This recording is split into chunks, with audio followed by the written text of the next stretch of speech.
W. Flint. This WW Flint Radio with DJ. Your name? Tom. Tell me about showers at the Warming Center. Okay, now showers are a real difficult thing because everybody likes to take a shower. They'll take your name down, and the sooner you put it on there for the evening, the sooner you're going to get in the next morning.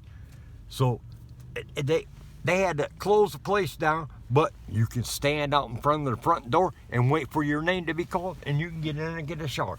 And there's too many people there. I was way at the bottom of the list because I heard about it way later. Hey, we're just signing up for showers, so I put my name on it. But man, I was like, there was like 25 people ahead of me after kicking us out of the building. But we stand by the door. But all these people, they take their time showering. I guess it's all time convenient. You take your own time by showering.